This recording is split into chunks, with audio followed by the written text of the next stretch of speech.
Puji Tuhan, saya ucapkan selamat pagi Bapak Ibu, saudaraku yang dikasihi oleh Tuhan. Shalom. Shalom. Puji Tuhan, biar kita tetap senantiasa bersemangat di hadapan Tuhan. Dan kita percaya saat kita datang kepada Tuhan dengan segala kerinduan hati kita, dengan kesungguhan hati kita, kita yakin dan percaya bahwa di situ kuasa Tuhan hadir nyata di tengah-tengah setiap kehidupan kita. Amin. Mari kita datang kepada Tuhan, kita akan mengucap syukur kepada Tuhan. Kita akan berdoa di hadapan Tuhan. Bapa di dalam surga, di dalam nama Tuhan Yesus, kami sangat bersyukur Tuhan untuk kesempatan yang indah yang Tuhan berikan di dalam kehidupan kami. Kami mengucap syukur untuk hari yang baru yang Tuhan berikan kepada kami.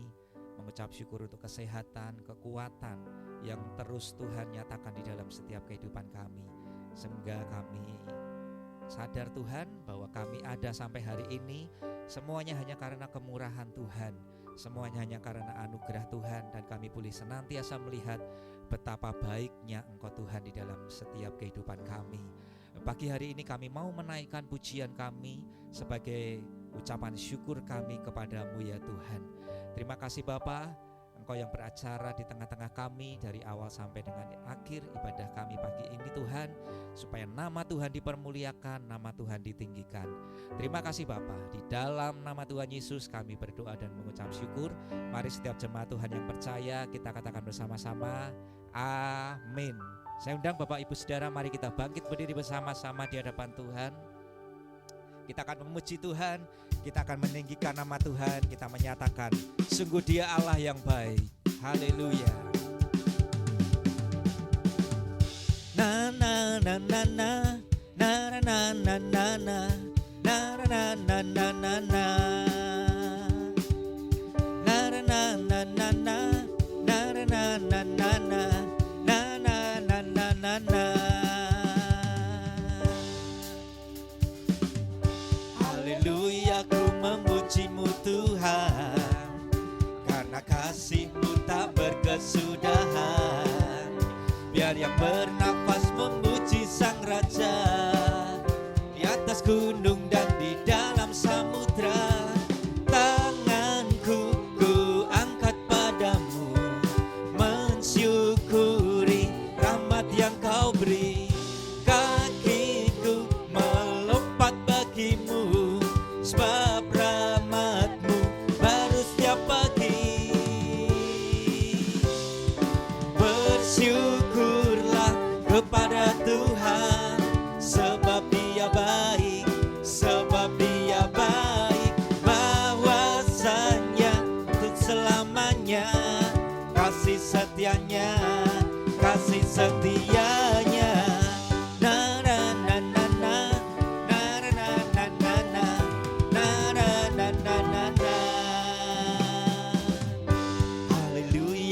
Memuji-Mu Tuhan, karena kasih-Mu tak berkesudahan. Biar yang bernafas memuji Sang Raja, di atas gunung dan di dalam samudra. Tanganku ku angkat padamu, mensyukuri rahmat yang Kau beri. Kakiku melompat bagimu, baru setiap pagi. Bersyukurlah kepada Tuhan. Haleluya. Sebab Tuhan itu baik, sekarang sampai selama-lamanya. Amin. Untuk selamanya kasih setianya. Bersyukurlah kepada Tuhan, kepada Tuhan, sebab Ia baik, sebab Ia baik. Bahwasanya untuk selamanya kasih setianya. Bersyukurlah, bersyukurlah kepadanya. Haleluya. Sebab Ia baik, sebab Ia baik.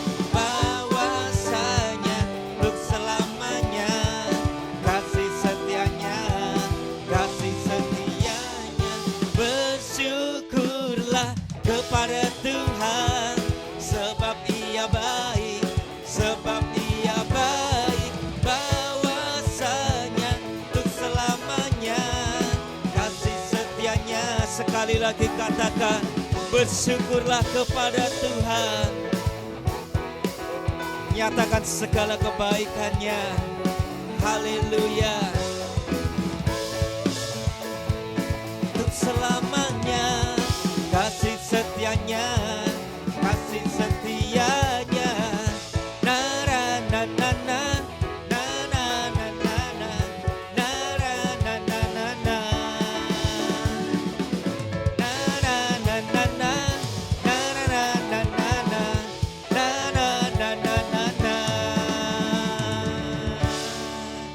Haleluya. Sebab Dia adalah Allah kita yang sungguh baik. Amin.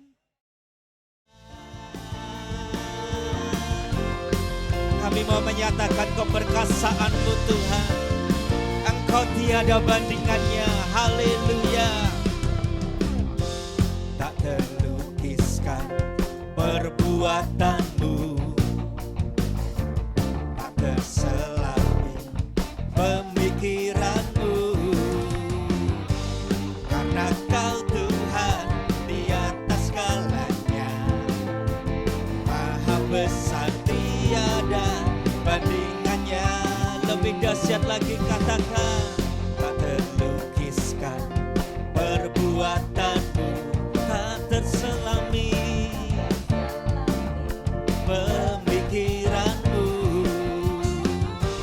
Karena Kau Tuhan di atas segalanya, Maha besar tiada bandingannya. Yesus perkasa yang telah membuktikan kasih-Nya sungguh hebat, tiada bandingannya. Bersorak-sorai bagi Raja mulia yang berikan kemenangan atas kita. Yesus perkasa yang telah membuktikan kasih-Nya sungguh hebat, tiada bandingannya. Bersorak-sorai bagi Raja mulia yang berikan kemenangan atas kita. Yesus, Engkau perkasa. Haleluya.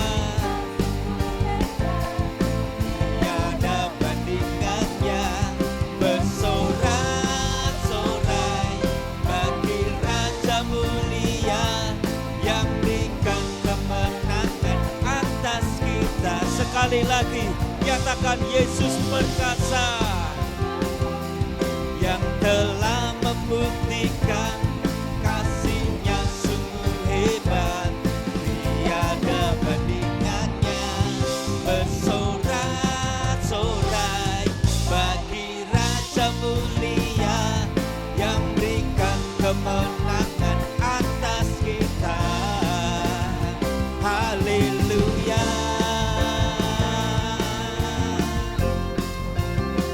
Haleluya.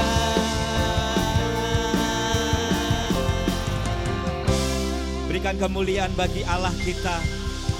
Dia Allah kita yang perkasa, Dia tiada bandingannya. Amin.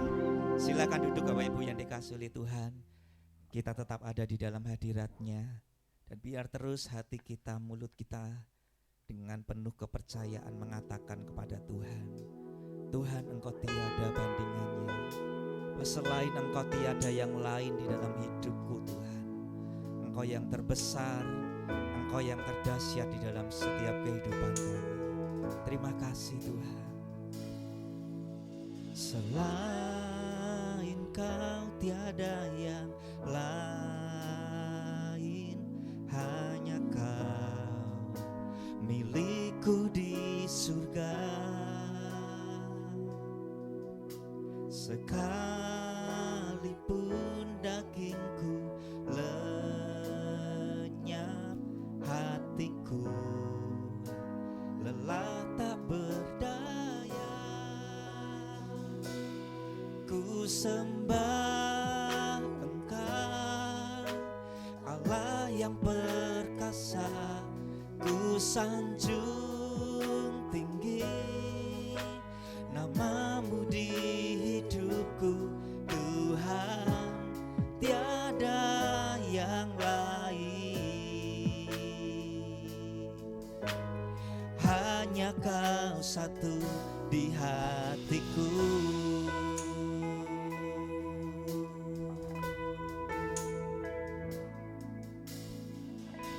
Terima kasih Tuhan. Selain Kau tiada yang lain, hanya Kau milikku di surga. Sekalipun dagingku lenyap, hatiku lelah tak berdaya, ku sembah Engkau, Allah yang perkasa. Ku sanjung tinggi namamu di hidupku Tuhan, tiada yang lain. Hanya Kau satu di hatiku. Ku sembah Engkau, ku sembah Engkau, Allah yang perkasa. Ku sanjung tinggi namamu di hidupku Tuhan, tiada yang lain. Hanya Kau satu di hatiku. Ku sembah Engkau, Allah yang perkasa.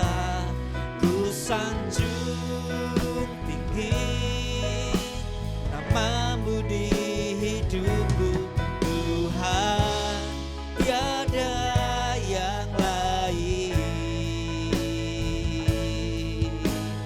Hanya Kau satu di hatiku.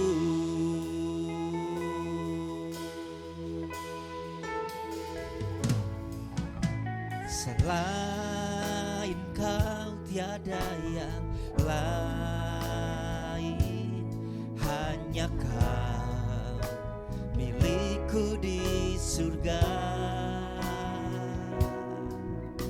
Sekalipun dagingku lenyap, hatiku lelah tak berdaya, ku sembah Engkau, Allah yang perkasa. Ku sanjung tinggi namamu di hidupku Tuhan, tiada yang lain. Hanya Kau satu di hatiku. Ku sembah Engkau Tuhan, Engkau Allah yang perkasa. Ku sanjung tinggi namamu di hidupku Tuhan, tiada yang lain. Hanya Kau satu. Mari angkat tanganmu di hadapan Tuhan. Sembah Tuhan, sembah Dia. Nyatakan Engkau Allah yang perkasa. Ku sanjung tinggi namamu di hidupku Tuhan, tiada yang lain. Hanya Kau satu di hatiku.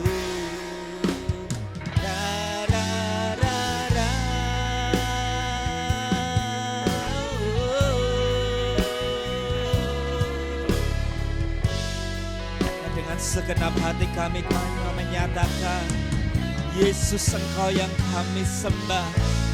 Engkau satu-satunya di dalam kehidupan kami. Terima kasih Tuhan. Haleluya. Ku sembah Engkau Tuhan. Ku sembah Engkau Tuhan. Haleluya. Ku sembah Engkau, Allah yang perkasa. Ku sanjung tinggi namamu di hidupku, Tuhan, tiada yang lain. Hanya Kau satu. Mari lebih lagi kita nyatakan di hadapannya, ku sembah Engkau Tuhan. Kau mendengar setiap pujian yang keluar dari hati kami pagi ini Tuhan. Inilah yang menjadi pengakuan hati kami di hadapan-Mu. Tiada yang lain Tuhan, tiada yang lain selain daripada Engkau dalam hidup kami. Itu sebabnya hanya kepadamu kami menyembah. Terima kasih Tuhan. Ku sembah Engkau Tuhan.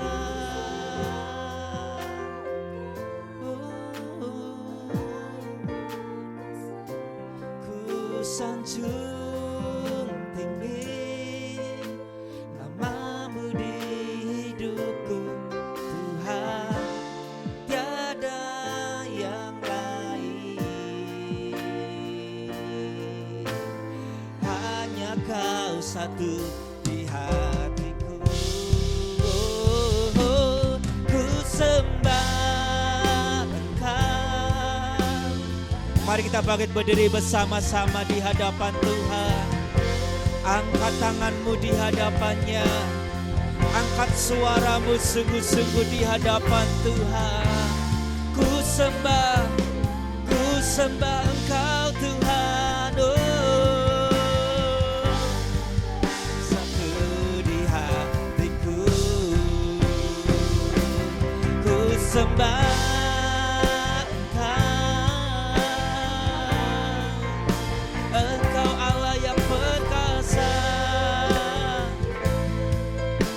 namamu di hidupku, Tuhan, tiada yang lain. Hanya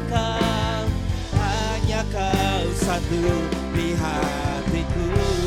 Lebih lagi ku sembah Engkau, Allah yang perkasa. Ku sanjung di hidupku, Tuhan, tiada yang lain. Hanya Kau satu di hatiku, Tuhan, tiada yang lain. Tuhan, tiada yang lain.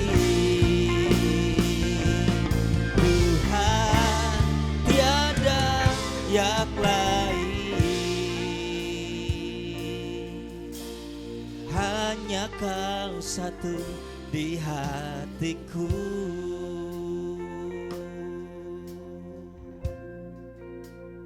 Terima kasih Tuhan.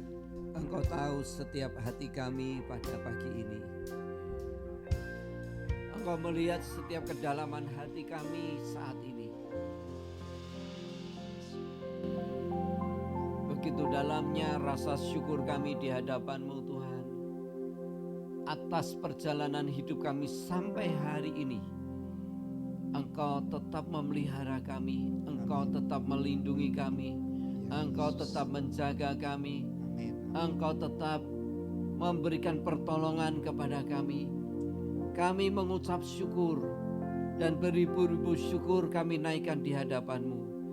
Sehingga di setiap kami bisa datang di rumah Tuhan ini, kami bawa persembahan kami yang terbaik, yaitu hati kami, hidup kami. Dengan tubuh yang sehat ini kami mau persembahkan untuk memuliakan-Mu. Dan kami percaya setiap persembahan yang kami persembahkan kepadamu pada pagi ini, itu semua menyenangkan hatimu. Makasih Tuhan. Hanya Engkau yang kusembah, hanya satu-satunya yang di dalam hati kami adalah Engkau. Ya. Kepadamu kami memberikan hormat, pujian, kemuliaan. Tiba saatnya kami akan mendengarkan kebenaran firman-Mu.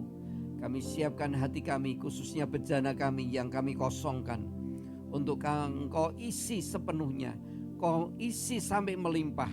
Seberapa hausnya kami akan Engkau, demikian Kau akan memuaskan rasa haus kami akan firman-Mu, akan kebenaran-Mu, akan pribadi-Mu. Inilah hati kami menyambut setiap kebenaran-Mu di dalam nama Tuhan Yesus Kristus. Haleluya. Amin, amin. Silakan duduk kembali. Shalom, selamat pagi semuanya. Puji Tuhan. Saya bersyukur Bapak Ibu Saudara semuanya pagi ini selalu bisa bersyukur kepada Tuhan, karena Tuhan selalu memberikan kesehatan kepada kita semua. Dengan kesehatan kita bisa memuliakan Tuhan. Baik, pagi ini saya mau sampaikan satu kebenaran firman Tuhan yang terus saya akan lanjutkan, yaitu tema besarnya, jangan pernah takut akan masa depan kita. Jangan pernah takut akan masa depan kita. Apa yang menjadi dasar kita tidak boleh takut akan masa depan kita? Sekalipun kita sekarang ini ada di tengah-tengah situasi yang sangat menakutkan, mengerikan, baik dalam apapun, dalam kesehatan, dalam dunia bisnis, dalam dunia usaha. Bahkan kita tidak berpikir bagaimana keadaan nanti masa depan kita. Tapi firman Tuhan mengatakan sekian lama ini, beberapa minggu ini selalu mendorong kita jangan takut akan masa depan kita. Apa yang menjadi dasar kita tidak boleh takut akan masa depan kita? Kita sudah belajar. Yang pertama, karena Allah telah memilih kita dari antara miliatan orang, kita telah dipilih untuk menjadi anak-anaknya. Yang kedua, dipilih untuk menjadi anak-anaknya. Jadi kita tidak boleh takut akan masa depan kita karena Allah telah memilih kita. Bukan kita yang memilih Allah, tetapi Allah telah memilih kita. Yang kedua, dipilih untuk dijadikan anak-anaknya. Dan yang ketiga, dengan cara ditebus dengan harga yang sangat mahal, yaitu dengan darah Yesus. Kita menjadi milik Allah. Dengan cara ditebus dengan darah yang mahal, kita menjadi milik Yesus. Keempat, kita tidak boleh takut akan masa depan kita karena segala hutang dosa kita sudah dihapus dengan cara Allah mengampuni dan melupakan kesalahan kita.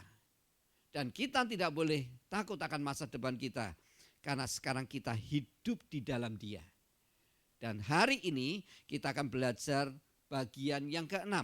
Kita tidak boleh takut akan masa depan kita karena Allah telah menyediakan kasih karunia-Nya yang melimpah kepada kita.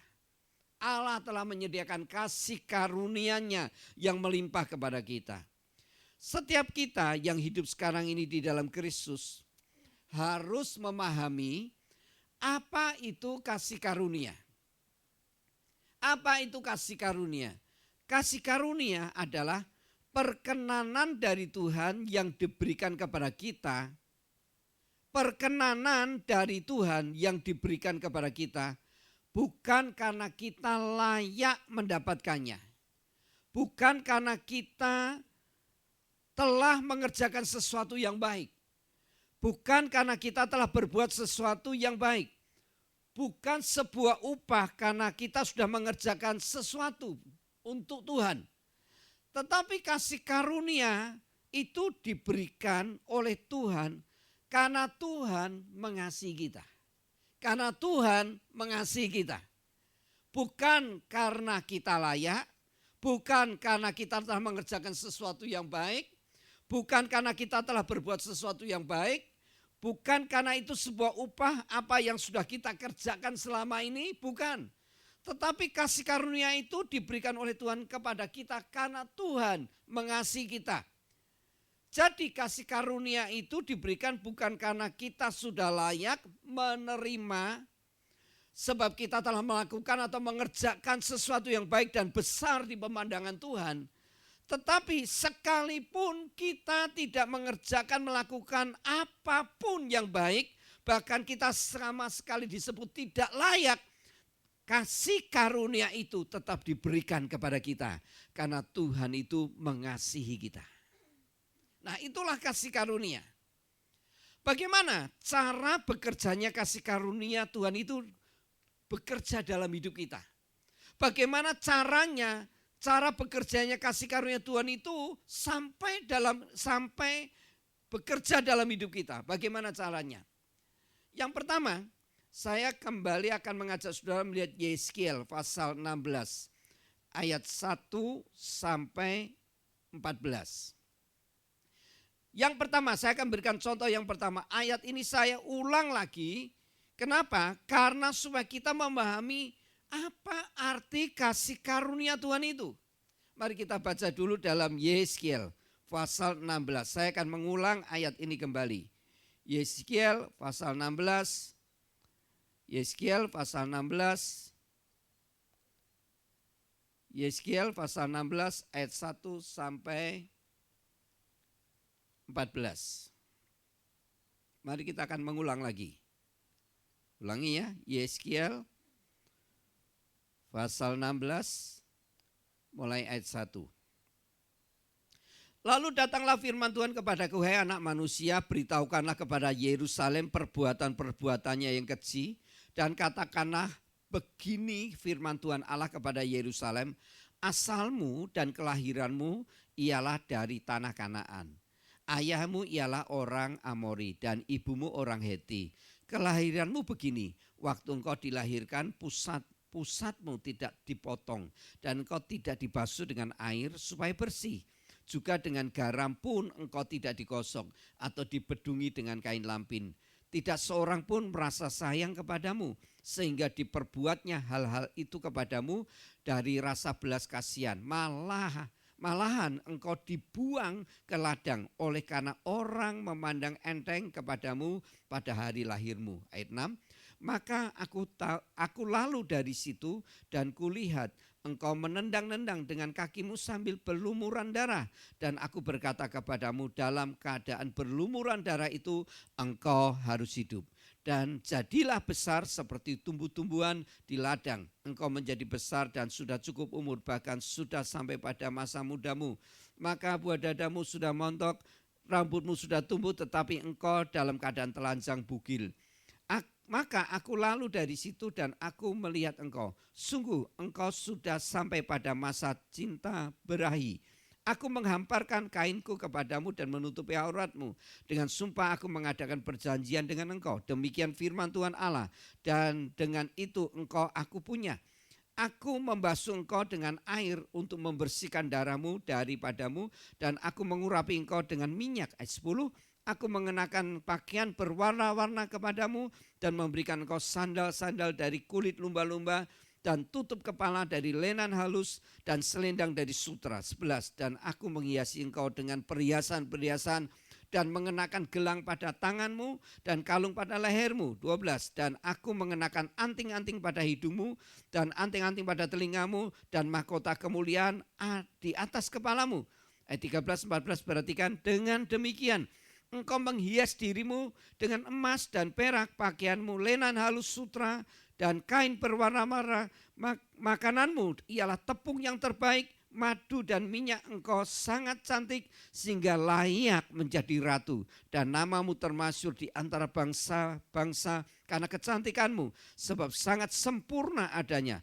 Oleh karena semarak perhiasanku yang kuberikan kepadamu. Demikianlah firman Tuhan Allah. Nah saudara, sekali lagi saya mengulang ayat ini supaya saudara dan saya mengerti tentang arti, tentang kasih karunia itu. Dikisahkan ada seorang bayi wanita yang dilahirkan dari bangsa Kanaan. Ayahnya orang Amori, ibunya orang Heti. Bangsa Kanaan adalah bangsa yang dikutuk Allah. Dan ayahnya orang Amori, amoral, bejat. Ibunya orang Heti, kafir. Ketika bayi itu lahir, betul-betul sangat menyedihkan. Dalam keadaan tali pusarnya tidak dipotong, tidak dimandikan sehingga penuh dengan darah dan kotoran. Begitu lahir langsung dibuang oleh orang tuanya di ladang. Kenapa? Orang tuanya tidak menghendaki bayi itu hidup. Maka ia dibuang ke ladang dan tidak ada yang mengasihi bayi itu. Tetapi ada seorang yang lewat di ladang itu dan dilihat bayi itu dalam keadaan menyedihkan. Jatuhlah belas kasihan orang itu atas bayi malang ini. Dipungutnya bayi itu sambil berkata, engkau harus hidup. Nah, dirawatnya bayi itu penuh dengan kasih sayang sampai menjadi besar, sampai menjadi seorang putri yang cantik. Bahkan ia didandani bak seorang ratu. Lebih daripada itu, namanya menjadi termasyhur di mana-mana. Siapa sangka si ratu yang sangat cantik ini punya latar belakang yang sangat kelam, sangat gelap. Pernahkah kita merenungkan apa yang terjadi dengan bayi itu kalau tidak ditemukan orang ini? Pernahkah kita merenungkan apa yang terjadi dengan bayi itu kalau orang ini tidak memperjuangkan bayi itu untuk hidup? Apa yang terjadi kalau orang itu tidak mau merawat bayi itu sampai besar? Tentunya ia tidak akan pernah jadi ratu dan menjadi terkenal. Benar? Tidak akan pernah jadi ratu dan terkenal. Nah, itulah yang saya katakan kasih karunia. Kasih karunia yang saya tunjukkan kepada saudara. Bayi itu sebenarnya tidak layak hidup. Bayi itu sebenarnya tidak layak dikasihani. Bayi itu layak mati. Tetapi oleh orang ini bayi itu diambil, dibersihkan, dirawat, dibesarkan dengan kasih sayang sampai menjadi ratu. Itulah kasih karunia yang telah diterima bayi itu ya dari orang ini. Karena bayi itu gambaran dari kita semuanya yang lahir sebagai manusia berdosa, di mana karena kita sebagai manusia berdosa layak untuk dihukum, layak untuk mati. Tetapi Allah telah mengasihi kita. Sekalipun dengan cara untuk dapat menyatakan kasihnya kepada kita, Allah harus memperjuangkan agar kita hidup. Ia harus rela membayar harga yang sangat mahal melalui kematiannya di atas kayu salib. Sehingga kita dapat menerima kasih karunia dari Allah Bapa ini. Nah, sadarilah kasih karunia itu sebenarnya kita sebenarnya layak mati, layak dihukum, layak tidak mendapatkan apapun, layak binasa. Tetapi Allah rela menggantikan diri kita mati di atas kayu salib, menebus kita dengan darahnya yang mahal, yang menjadikan sekarang kita hidup, kita punya masa depan, kita punya perjanjian bahwa kita adalah anak-anak ahli waris kerajaan Allah. Itu semua karena kasih karunia Allah. Amin. Karena kasih karunia Allah. Bukan karena hasil usaha perbuatan kita. Bukan. Bukan karena kita telah berbuat baik. Karena kita dapat upah dari Allah. Sekali lagi, bukan. Kita semua tidak layak menerima semua itu. Tapi dilayakkan oleh Tuhan menerima kasih karunia ini. Inilah yang namanya kasih karunia. Mari kita baca Efesus 2 ayat 8-9. Efesus 2, 8-9. Firman Tuhan berkata seperti ini. Kita baca sama-sama. Efesus 2 ayat 8 dan 9. Kita baca sama-sama. 2, 3. Sebab karena kasih karunia kamu diselamatkan oleh iman. Itu bukan hasil usahamu tetapi pemberian Allah. Katakan pemberian Allah. Ayat 9. Itu bukan hasil pekerjaanmu. Jangan ada orang yang memegahkan diri. Haleluya. Saudara lihat di sini. Apa itu kasih karunia? Kasih karunia adalah pemberian dari Allah bagi orang yang tidak layak, tidak patut menerimanya. Tetapi hal itu diberikan oleh Allah. Itu bukan hasil usahamu, itu bukan hasil pekerjaanmu, itu pemberian Allah secara cuma-cuma. Itulah kasih karunia. Jadi saudara, setiap kita duduk, setiap kita berdiri, setiap kita ada dimanapun, khususnya setiap kita ada di rumah Tuhan ini, ingatlah kalau bukan kasih karunia kita tidak ada di tempat ini. Amin. Kita tidak akan mengenal hadiratnya, kita tidak akan mengenal tentang Tuhan, kita tidak akan punya masa depan.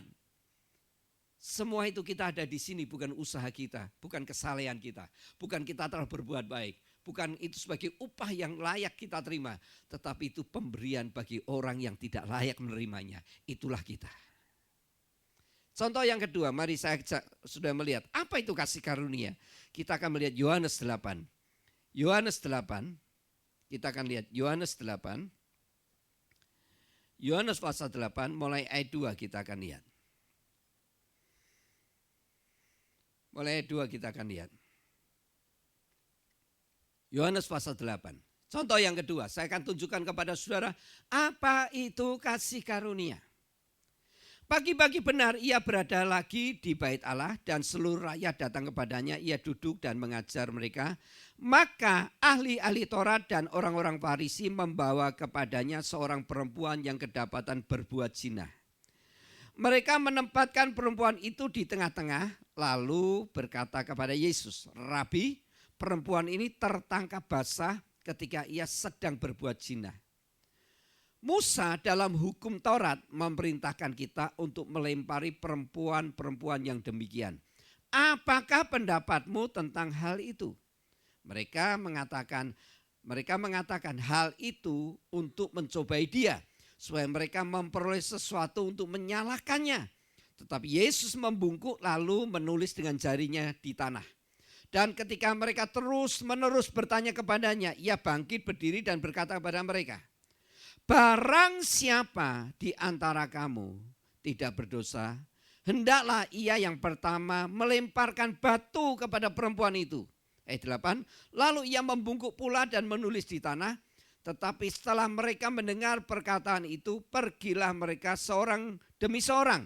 Mulailah dari yang tertua. Akhirnya tinggallah Yesus seorang diri dengan perempuan itu yang tetap di tempatnya. Lalu Yesus bangkit dan berdiri dan berkata kepadanya, hei perempuan, di manakah mereka? Tidakkah ada seorang yang menghukum engkau?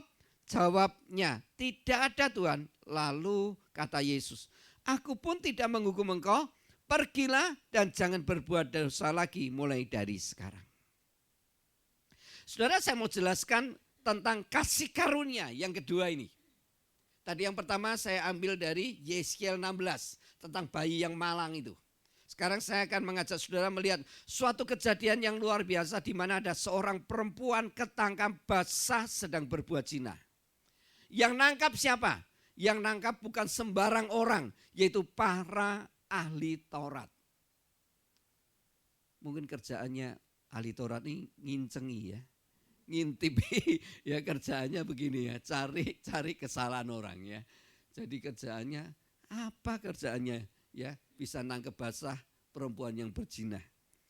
Tetapi target utama para ahli Taurat itu dengan menangkap perempuan itu sebenarnya ingin menjebak Yesus dan menangkap Yesus. Supaya ketika Yesus mengatakan sesuatu kesalahan dalam jawabannya. Dengan dibawanya perempuan itu di depan Yesus, para ahli Taurat ini ingin memancing jawaban dari Yesus supaya Yesus mengatakan sesuatu yang salah mengenai hukum yang harus diberikan kepada perempuan yang berzina ini. Nah, saudara lihat ini. Para ahli Taurat itu memakai hukum Musa untuk mencari celah-celah suatu kesalahan yang dimiliki Yesus. Tetapi mereka tidak sadar, mereka telah melakukan suatu pelanggaran dalam menjalankan hukum Musa itu sendiri. Nah, saudara lihat. Ketika perempuan itu ditangkap basah, ya, lalu dibawa di hadapan Yesus. Hukum Musa memang memerintahkan orang yang ketangkap basah berzina harus dirajam, dilempari batu sampai mati. Nah, yang dibawa oleh ahli Taurat ini siapa? Wanita.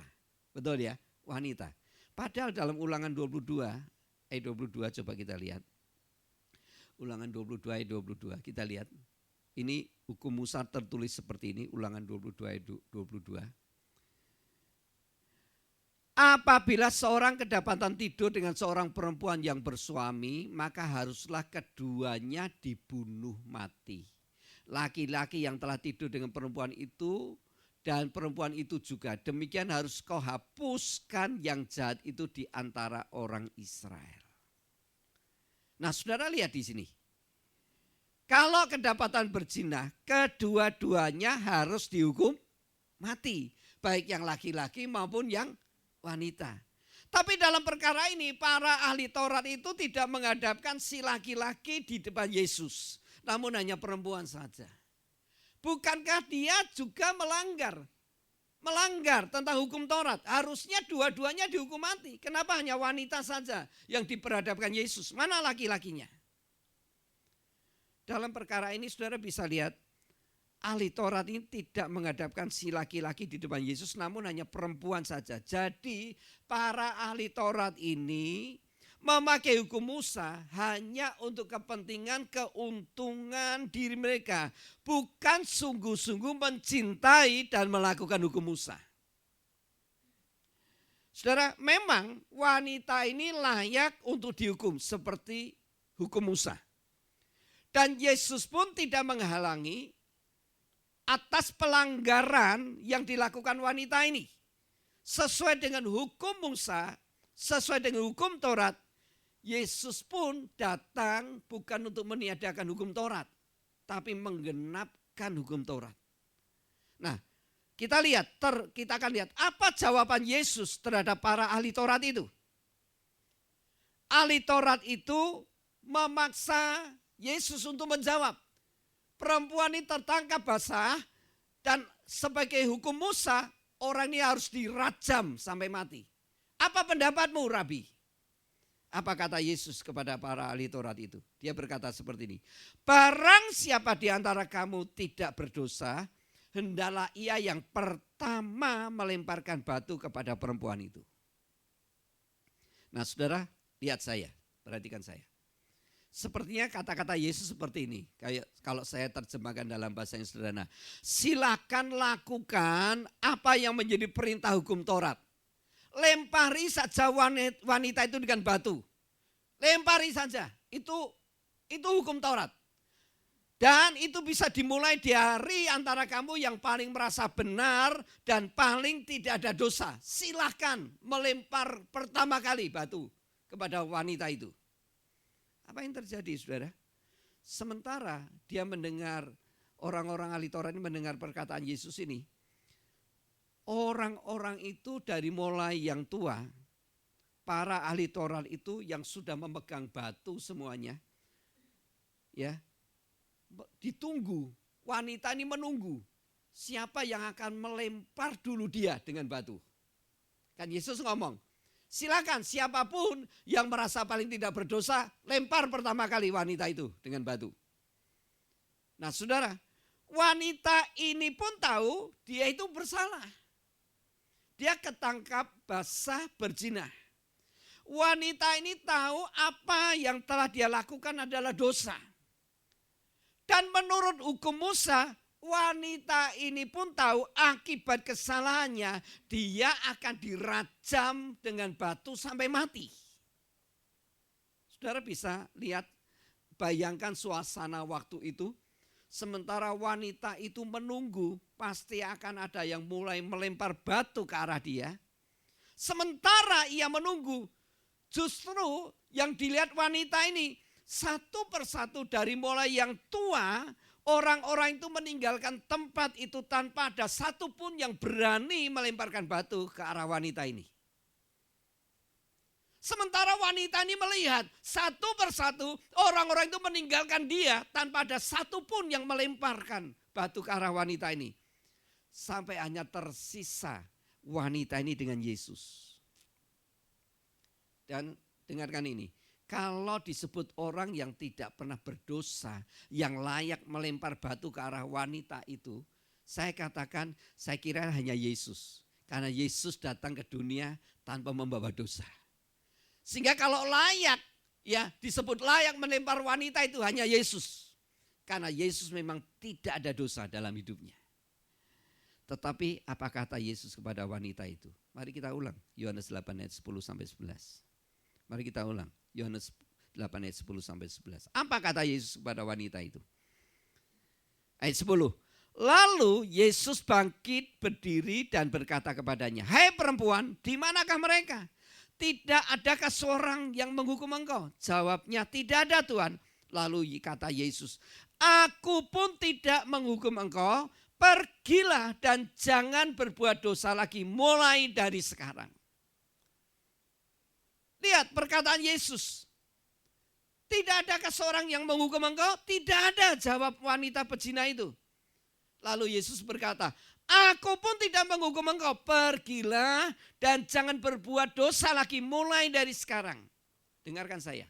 Wanita ini sekali lagi, ia tahu ia telah berbuat dosa. Wanita ini ia tahu menurut hukum Musa ia harus dihukum, dirajam dengan batu sampai mati. Wanita ini tahu persis dengan memakai hukum Musa sudah tidak ada ampun lagi bagi pezina seperti dia.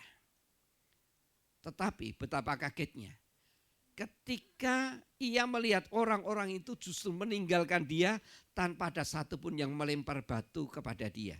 Dan yang terlebih kaget adalah ketika Yesus berkata kepada dia, pergilah, aku pun tidak menghukum engkau, mulai dari sekarang jangan berbuat dosa lagi.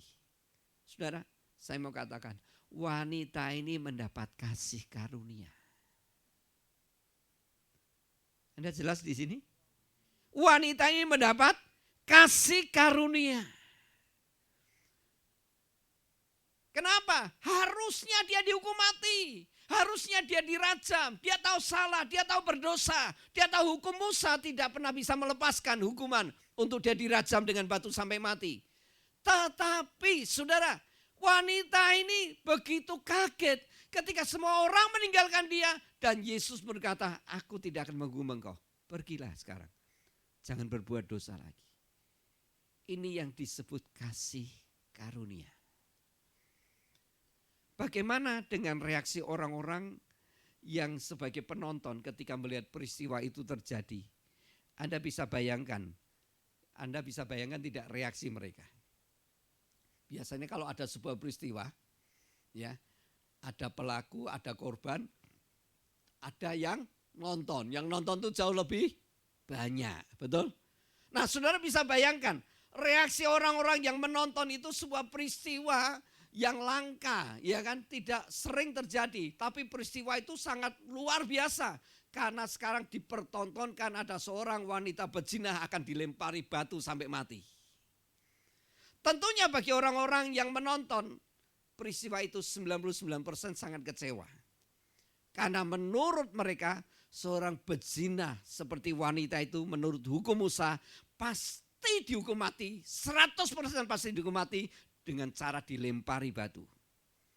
Tetapi sekarang mereka melihat sendiri wanita itu tidak ada satupun orang-orang ahli Taurat yang melempari batu. Bahkan Yesus pun berkata, pergilah sekarang. Mulai sekarang jangan berbuat dosa lagi. Dilepaskan begitu aja. Tentunya semua orang-orang yang menonton itu sangat kecewa sekali. Bagi orang yang menonton tentunya tidak, bagi orang yang menonton itu tentu tidak mengerti bahwa pada saat itu kasih karunia itu sedang bekerja atas wanita ini. Tetapi bagi wanita ini, berzina ini, ya, bagi wanita ini sebagai seorang yang menerima kasih karunia, menurut dia hari itu ia telah menerima suatu anugerah yang begitu besar, sangat besar, dan saya yakin itu tidak pernah terlupakan di sepanjang hidupnya. Dia seharusnya hari itu menerima hukuman mati akibat dosanya. Dia seharusnya layak menerima ganjaran akibat perbuatannya. Tetapi hari itu justru dia menerima pembebasan dari kematian. Tentu ini tidak pernah bisa dilupakan dalam perjalanan hidup wanita ini. Itulah kasih karunia. Pernahkah saudara kita membayangkan hidup kita ini bahwa kita ini adalah orang-orang yang sudah menerima kasih karunia seperti wanita ini. Bagi kita yang selama ini hanya sebagai orang Kristen penonton, saya ulangi ya, bagi kita yang selama ini hanya menjadi orang Kristen penonton, maka kita tidak akan pernah memahami yang namanya kasih karunia. Seperti apa toh kekristenan yang hanya sebagai penonton itu?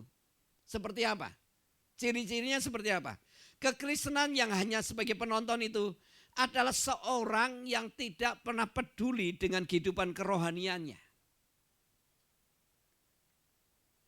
Ciri-ciri seorang Kristen penonton itu adalah seorang yang tidak punya pemahaman tentang dirinya sebagai seorang yang membawa dosa ketika lahir di dunia.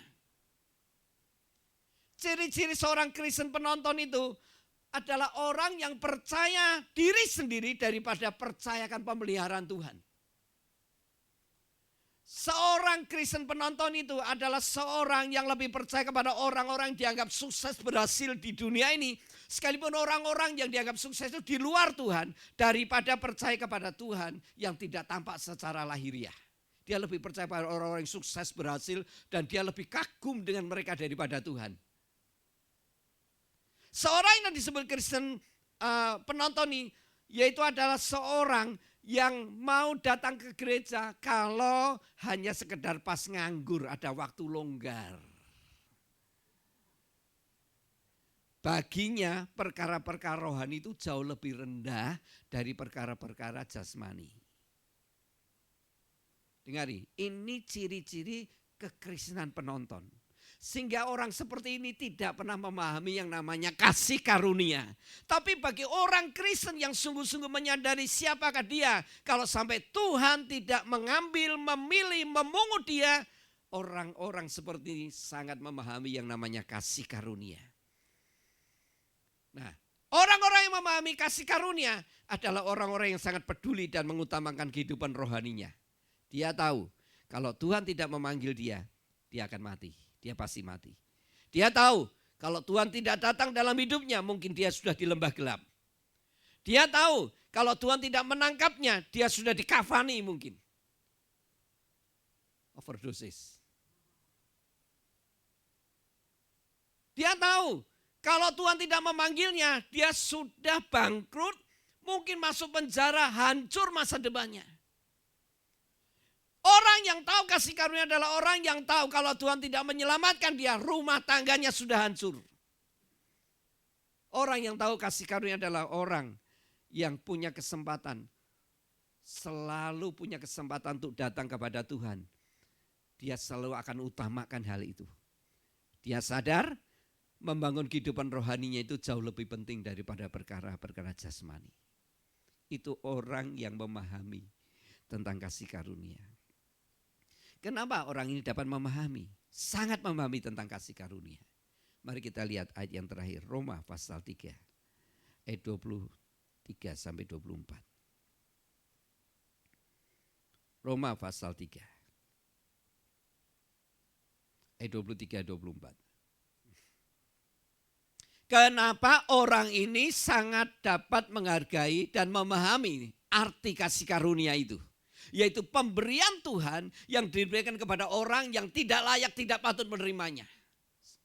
Kenapa orang-orang ini dapat menghargai, memahami tentang kasih karunia? Roma 3, 23-24 mengatakan seperti ini.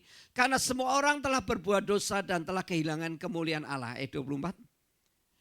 Dan oleh, baca sama-sama, kasih karunia telah dibenarkan dengan cuma-cuma karena penebusan dalam Kristus Yesus.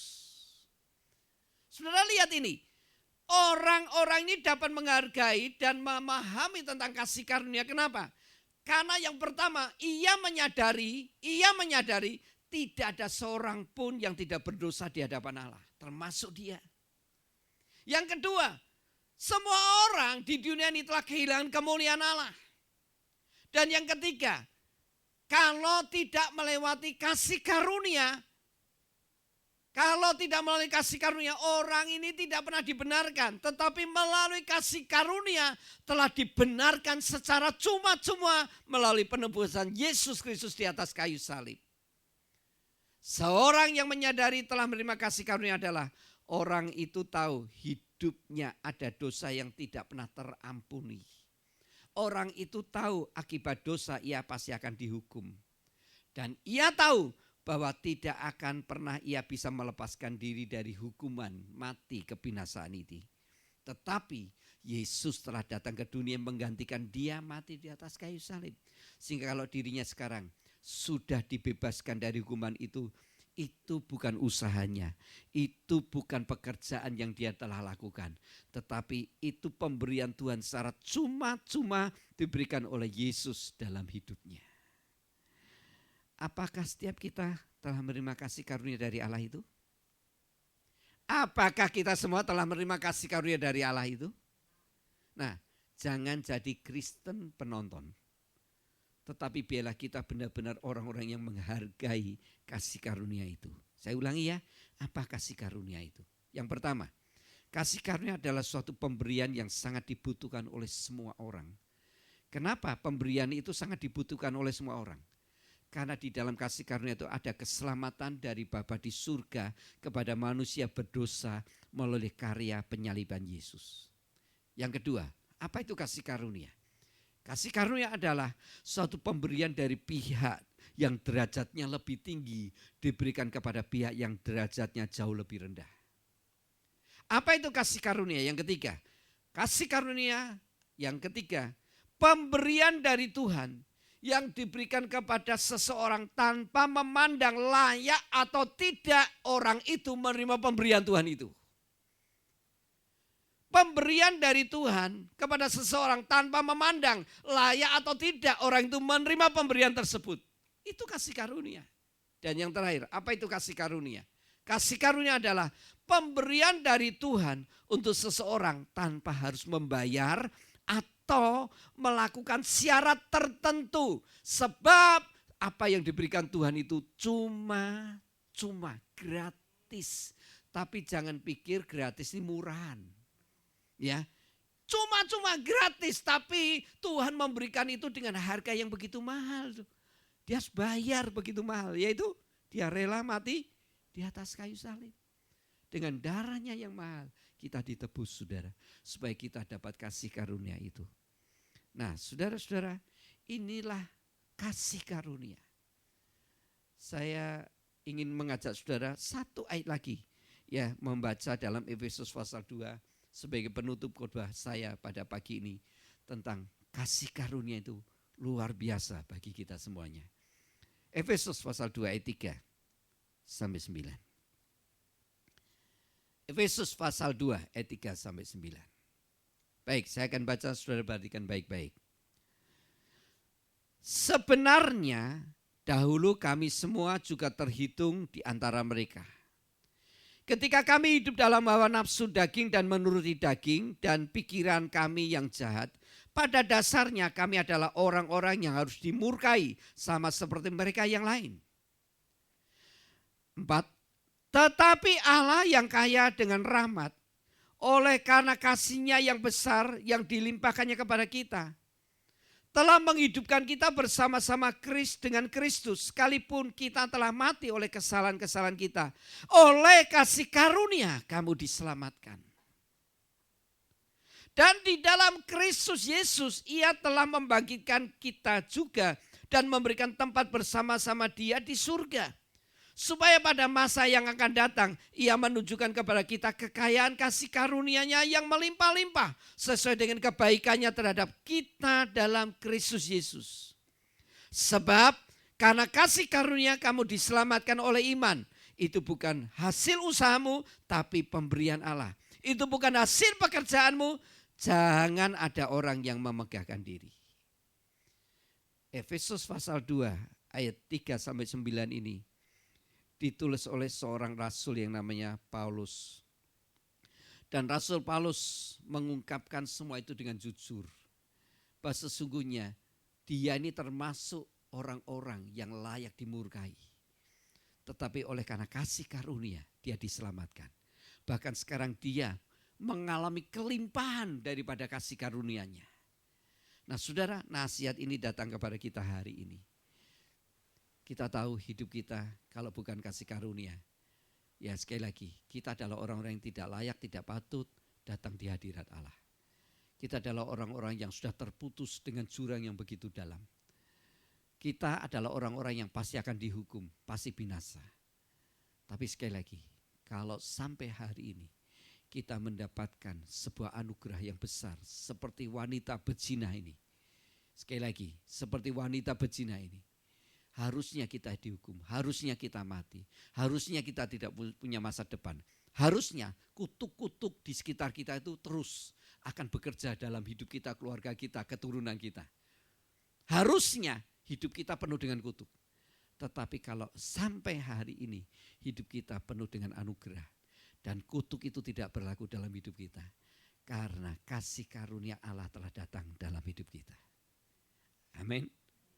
Jangan sia-siakan hidup kita. Jangan jadi Kristen penonton. Tetapi mari kita hargai, hormati kasih karunia yang Allah berikan ini. Dengan cara apa? Mari utamakan hidup rohani kita. Ada kesempatan untuk kita cari Tuhan, cari Tuhan. Dan biarlah setiap hidup kita terus sadar bahwa kita adalah orang-orang yang sebenarnya layak dihukum.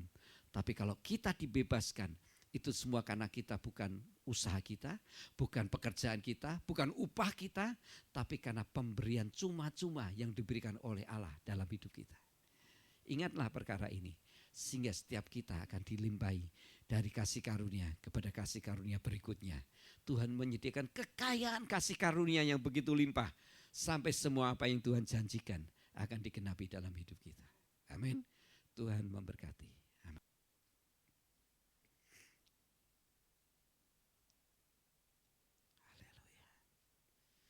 Terima kasih Tuhan, terima kasih, terima kasih, haleluya, haleluya Tuhan.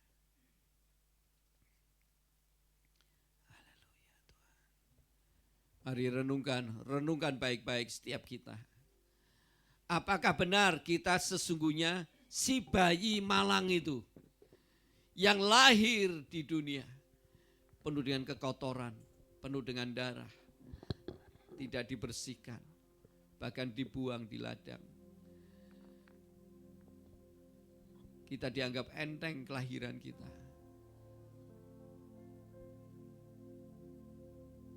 Dosa menyebabkan kita tidak berharga sama sekali di hadapan Tuhan. Kita layak mati, kita tidak layak untuk hidup. Apakah kita menyadari setiap kita adalah sesungguhnya orang-orang yang seperti wanita berzina itu? Kita tahu kita telah berdosa. Kita tahu kita salah. Kita tahu kita layak dihukum akibat pemberontakan kita, akibat pemberontakan kita kepada Tuhan. Kita tahu dalam hidup kita tidak ada kebenaran. Kita tahu pikiran kita selalu jahat.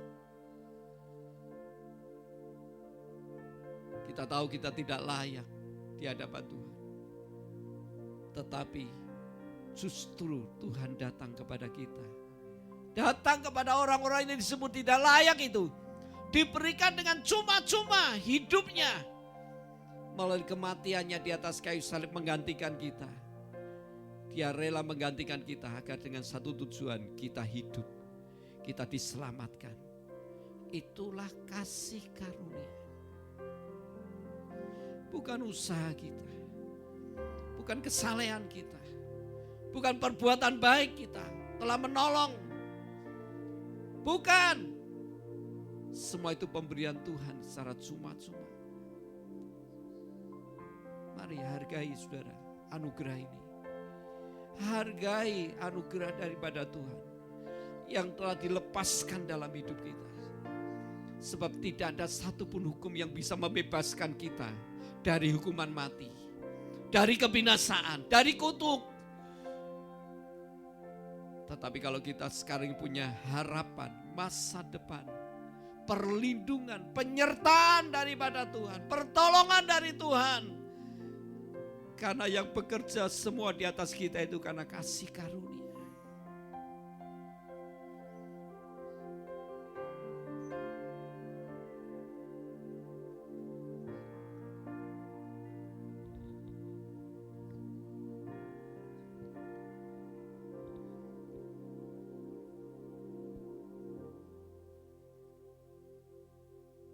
Setiap kita yang ada di ruangan ini, layakkah Tuhan menerima pujian dari kita? Layakkah Tuhan menerima hormat dari kita?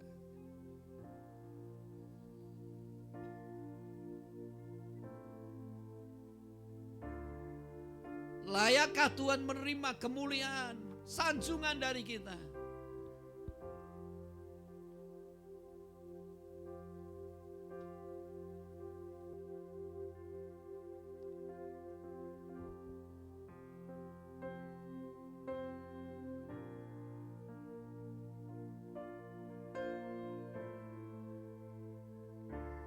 Terima kasih Tuhan.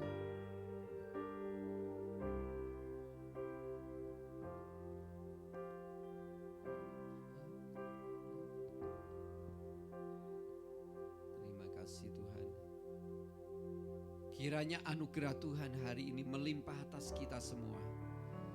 Mari kita bangkit berdiri bersama-sama.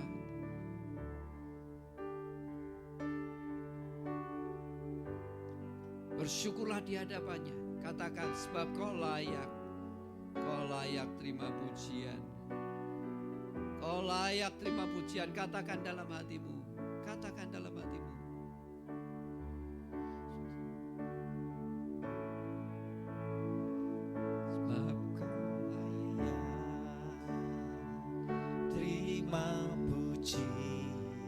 Sebab kau layak terima pujian, sebab kau layak. Ku agungkan Yesus,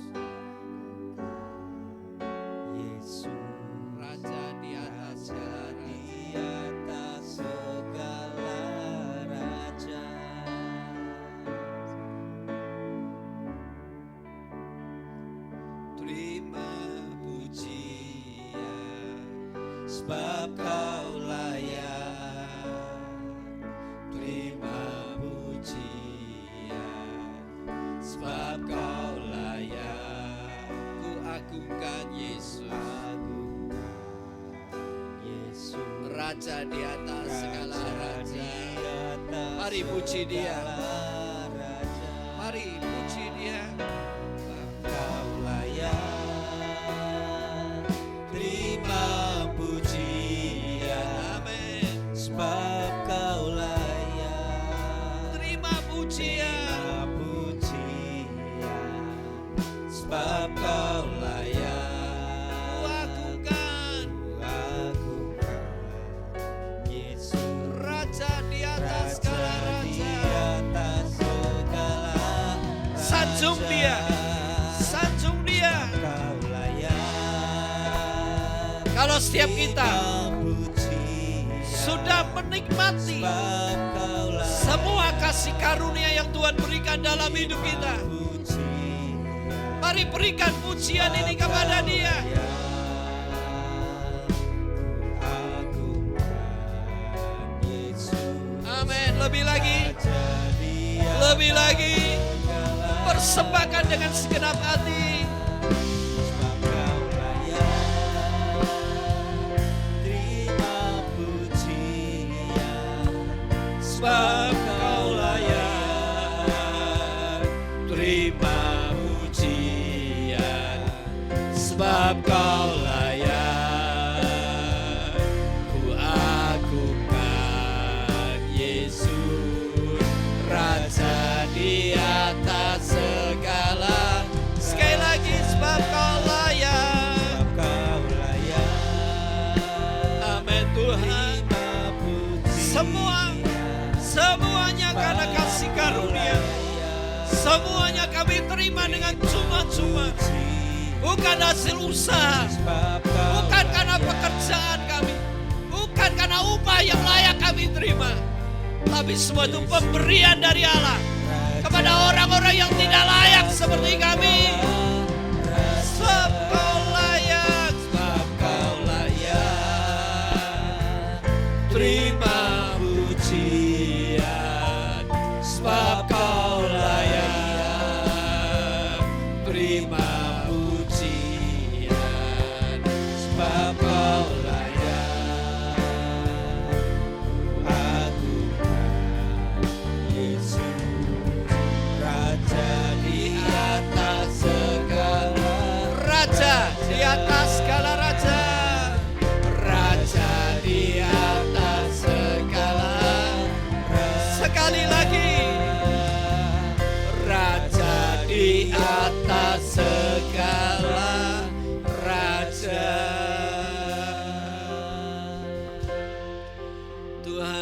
Kami sangat bangga memiliki Allah yang seperti-Mu.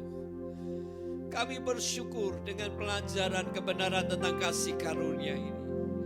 Sesungguhnya kami adalah bayi yang malang itu. Sesungguhnya kami tidak bedanya dengan wanita pezina itu. Sesungguhnya kami layak dihukum. Sepatutnya kami layak menerima ganjaran akibat dosa-dosa kami. Sepatutnya kami hidup di bawah kutuk. Dan sepatutnya memang kami layak untuk menerima penghukuman mati. Tetapi kami bersyukur sekali. Tuhan, Engkau telah melakukan sesuatu di luar pikiran kami. Seperti wanita berzina itu. Tidak menyangka harusnya dia mati, dirajam dengan batu. Tetapi semua orang meninggalkan dia tanpa ada satupun batu yang melayang dalam tubuhnya. Bahkan Yesus sendiri berkata, aku juga tidak akan menghukum engkau. Pergilah mulai sekarang. Jangan berbuat dosa lagi. Tuhan, kami bersyukur Engkau telah membebaskan kami dari hukuman. Tanpa syarat tertentu. Tanpa kami membayar dengan harga apapun. Kami terima semua itu dengan cuma-cuma. Kami dibebaskan, kami dimerdekakan, kami diampuni. Bahkan kami sekarang diberi kesempatan untuk menjadi orang-orang yang menyembah-Mu, melayani-Mu. Tuhan, semua ini semata-mata karena kasih karunia. Kami bersyukur apa yang telah Kau kerjakan dalam hidup kami. Biarlah kami selalu ingin dilimpahi dengan kasih karunia yang baru dalam hidup kami. Setiap hari, setiap saat, biar kasih karunia-Mu itu makin melimpah dalam hidup kami. Terima kasih, kami terima penuh dengan iman apa yang sudah Kau lakukan dalam hidup kami. Bahwa Kau sudah mati di atas kayu salib, menggantikan kami, menebus kami, membayar harga dengan mahal sekali dengan darah-Mu.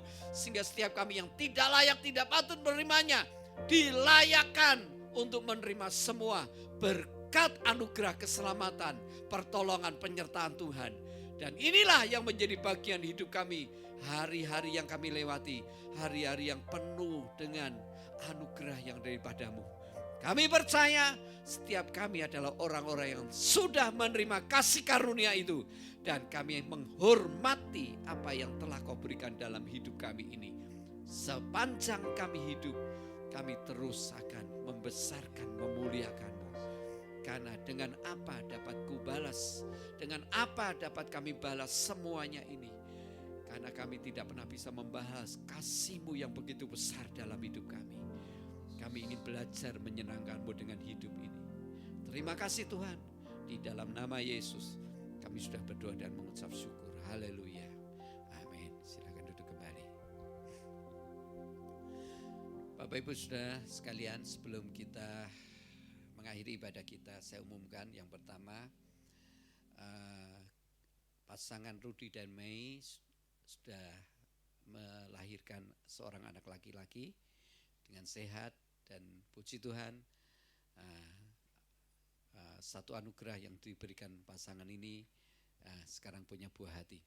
Lalu yang kedua, berita duka Tante Xiong, ya, waktu hari Kamis dipanggil pulang ke pangkuan Bapa di surga. Dan karena kasusnya Tante Xiong dikatakan positif COVID, sehingga kita tidak mungkin akan ditaruh di Tiongting dan langsung dikubur malam itu jam 8. Baru pertama kali saya melayani dengan Zoom, ya, melayani kematian, ya, di mana keluarga mereka dengan kameranya mereka di Tiongting sana, di Delingan sana, ya, dengan sinar lampu mobil aja. Lalu saya melayani dari sini, ya, penguburannya dengan protokol kesehatan, karena semua pakai APD, keluarganya juga harus pakai APD semuanya, tapi dibatasi sekali. Dan keluarga-keluarga yang di luar kota semuanya, di Jakarta, dimanapun, di Semarang, dengan Zoom semuanya. Nah, sudah dikuburkan dan dia sudah tenang bersama Bapa di surga. Ya, kita kehilangan seorang ibu mama ya yang setia sekali sama Tuhan.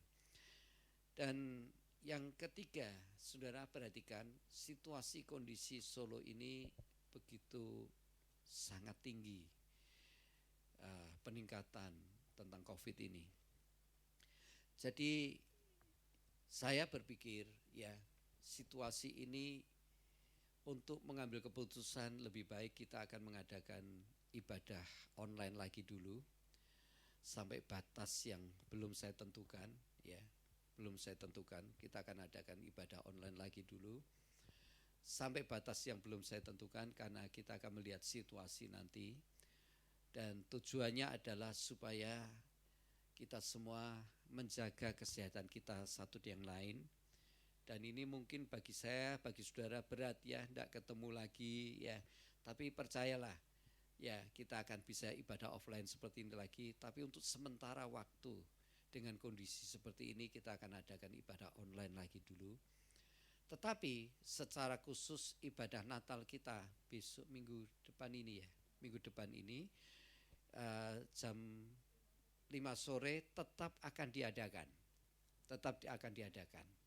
Ya, itu ibadah di bulan Desember sekali aja di acara ibadah Natal itu. Setelah itu kita akan adakan ibadah online lagi. Pagi kosong ya, jadi pagi tidak ada ibadah ya. Jadi jemaat-jemaat Tuhan jangan lupa pagi tidak ada ibadah. Jadi kita langsung sore jam 5 dan kita akan adakan ibadah khusus ibadah Natal. Dan setelah itu minggu berikutnya tidak ada ibadah, kita akan adakan ibadah. Dan Bapak Ibu Saudara bisa melihat seperti biasanya nanti di YouTube ya, di YouTube GBIM Rehoboth.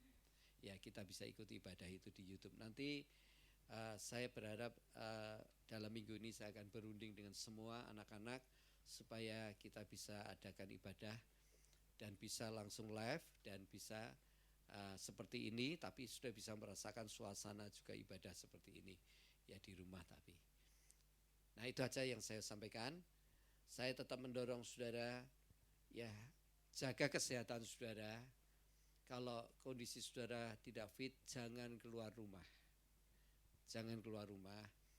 Dan juga saya berharap saudara tetap jaga jarak, cuci tangan ya.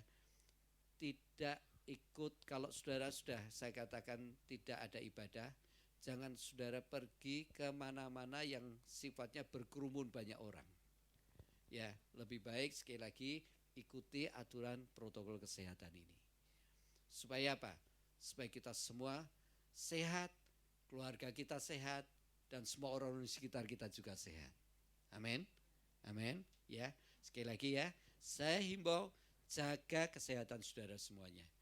Ya, saya tetap berdoa tidak ada satupun di antara kita yang akan tersentuh terpapar yang namanya COVID ini. Tapi sekali lagi kita juga harus pakai hikmat. Jangan ngawur ya. Jangan terus iman ngawur ya, jangan. Saudara tetap jaga kesehatan. Amin. Itu yang saya sampaikan. Tuhan memberkati.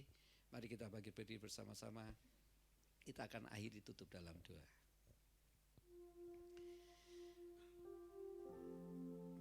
Bapa dalam surga, kami bersyukur atas anugerah Tuhan sepanjang beberapa bulan ini kami bisa menjalankan ibadah offline. Namun tahu satu perkara, kami tahu situasi kondisi di kota kami yang semakin meningkat ini, maka kami akan menjalankan ibadah online lagi. Kami percaya sekalipun kami akan melakukan ibadah secara online, tapi pasti hadirat Tuhan juga akan turun di setiap rumah tangga, setiap pribadi, jemaat Tuhan dimanapun saja berada. Dan kami percaya kehadiran Tuhan itu sangat kami butuhkan dalam hidup ini. Setiap hari, setiap saat Tuhan. Khususnya dalam situasi seperti ini, biar Kau hadir di tengah-tengah kami. Sebab di mana Engkau hadir, di situ ada perlindungan, ada penyertaan, ada pertolongan, ada proteksi dari Tuhan. Ada pagar berapi dari Tuhan yang melindungi kami semua dan keluarga kami. Tuhan Yesus, kami menyerahkan minggu depan di acara ibadah Natal sore hari, kami menyerahkan dalam tangan-Mu. Biar acara ibadah Natal yang sederhana ini kami rayakan, mengingat akan kelahiran Yesus ke dunia. Maka dalam perkara ini Tuhan, biarlah setiap jemaat Tuhan diberikan kesehatan, perlindungan, sehingga ibadah Natal itu akan berjalan dengan lancar, dengan baik. Bahkan kami semua merasakan sukacita yang sudah kami terima daripada Tuhan. Kiranya sepanjang bulan ini limpahkan kasih karunia-Mu kepada setiap jemaat Tuhan, kepada kami semuanya yang berharap dan terus berharap kepadamu. Inilah tangan kami yang terangkat ke atas, di mana kami mengharapkan berkat yang baru, anugerah yang baru, kasih karunia yang baru, dilimpahkan atas kami semuanya. Bapak Ibu Saudara yang saya kasih dalam Tuhan, sebelum Bapak Ibu Saudara meninggalkan tempat ini, terimalah anugerah yang baru dari Bapa-Mu di surga. Hari ini juga kasih karunia, kemurahan, kebaikan Tuhan yang baru dilimpahkan dalam hidupmu, keluargamu, dalam kesehatanmu, dalam kehidupanmu sehari-hari, keluar masukmu, dalam usaha pekerjaanmu, di dalam setiap perjalanan hidupmu, bahkan kepada anak-anakmu, masa depanmu, segala sesuatunya oleh karena kasih karunia Allah. Semuanya akan terjadi, semuanya akan berjalan seperti yang dikehendaki oleh Tuhan. Semuanya tidak akan ada kegagalan, semuanya pasti berhasil. Terimalah berkat ini di dalam nama Yesus Kristus. Pengurapan daripada Tuhan hari ini, pengurapan yang dilepaskan oleh Tuhan hari ini, mengurapi Anda, sehingga saudara sepanjang hari ini, sepanjang minggu ini, sepanjang bulan ini, dilindungi, dijaga kesehatan saudara. Dan setiap saudara boleh tetap mengucap syukur karena berkat Tuhan tidak pernah berhenti dalam hidup Anda. Terimalah segala kebaikan Tuhan ini di dalam nama Yesus. Pulanglah, terimalah sukacita anugerah Tuhan hari ini sampai Yesus datang yang kedua kali. Diberkatilah saudara dalam segala hal. Amin. Mulai hari ini sampai selama-lamanya. Dalam nama Tuhan Yesus Kristus.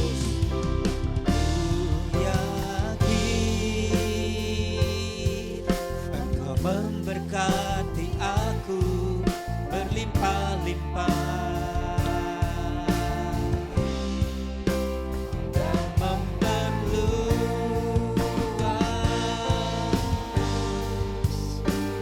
daerahku,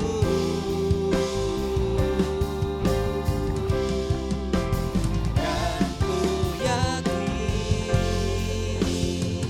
tanganmu menyertai aku dan melindungi aku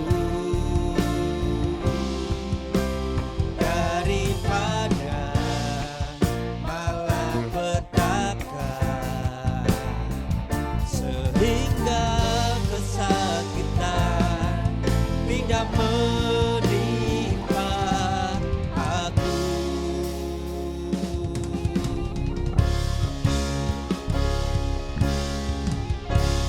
Selamat pagi, selamat pulang. Tuhan Yesus memberkati.